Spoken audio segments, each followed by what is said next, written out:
start to say the playoffs are made for veteran players because the playoffs are at a different level. Whether it be Torres, or Mike Pekka, Freddie Mooney. Nash just ran hard into Stewart. Oh, he went down awkwardly too. Cleared in front. Nash went after it. Puck still loose along with Malhotra.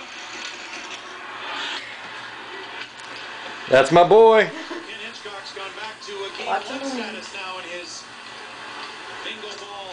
Blinds that score. Boo! That's bullcrap. Oh, he was in the crease.